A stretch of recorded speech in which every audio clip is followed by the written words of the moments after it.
गंगा नदी का धरती पर प्रवेश। दोस्तों, गंगा नदी हमेशा से धरती पर नहीं थी। गंगा नदी एक देवीय नदी है। देवताओं द्वारा गंगा का उद्गम हुआ था। वो स्वर्ग लोक में निवास करती थी। तो आखिर क्या कारण था कि गंगा को धरती पर आना पड़ा? कौन गंगा को धरती पर लेके आया और क्यों? इससे जुड़ी एक रोचक सी कथा है। दरअसल ये उस युग की बात है जब बहुत से प्रतापी राजा हुआ करते थे। उन्हीं में से एक राजा थे सागर। उस युग में राजा ने अपने राज्य को बढ़ाने के लिए एक यज्ञ कराया, जिसे कि अश्वमेध यज्ञ भी कहा जाता था। इसमें ऐसा होता था कि एक घोड़ा राज्य में छोड़ दिया जाता था और वो घोड़ा जिस भी राज्य में से गुजरता था वो राज्य यज्ञ करने वाले राजा का हो जाता था। पर इसी बीच अगर किसी राजा ने वो घोड़ा पकड़ लिया तो उस राजा को यज्ञ करने वाले राजा के साथ युद्ध करना पड़ता था।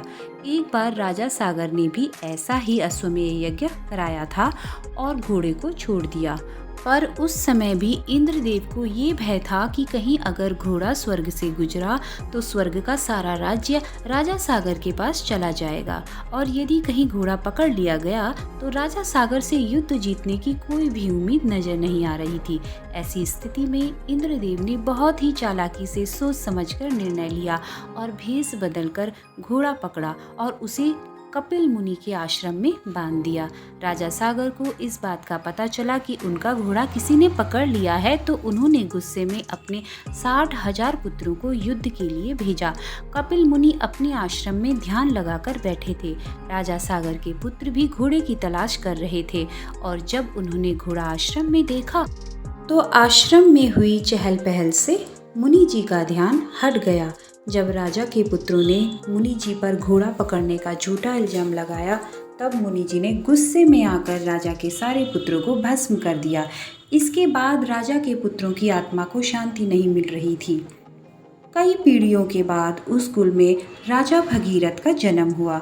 उन्होंने ये निश्चय कर लिया कि वे अपने पूर्वजों की आत्मा को शांति दिलवाएंगे। इसीलिए उन्होंने भगवान की कठोर तपस्या की, और उनकी तपस्या से खुश होकर भगवान विष्णु ने राजा भगीरथ को अपने दर्शन दिए। भगीरथ ने गंगा नदी को धरती पर लाने की प्रार्थना की। दरअसल राजा भगीरथ के पूर्वजों की आत्मा को शांति तभी मिल सकती थी जब उनकी अस्थियां गंगा नदी में बगाई जाती। इसीलिए राजा भगीरथ ने भगवान विष्णु से ये वरदान मांगा था, पर भगवान विष्णु ने कहा कि गंगा बहुत ही क्रूर स्वभाव की है। पर फिर भी वे बहुत मुश्किल से धरती पर आने को राजी हो गई। पर मुश्किल ये थी कि गंगा नदी का प्रभाव इतना ज़्यादा था कि यदि वो धरती पर आती तो सारी धरती तूफान में बह जाती और नष्ट हो जाती।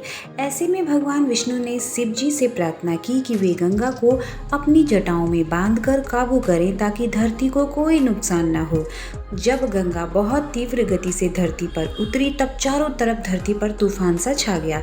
ऐसे में भगवान शिव ने गंगा को अपनी जटाओं में समाकर एक पतली धार के समान धरती पर उतारा।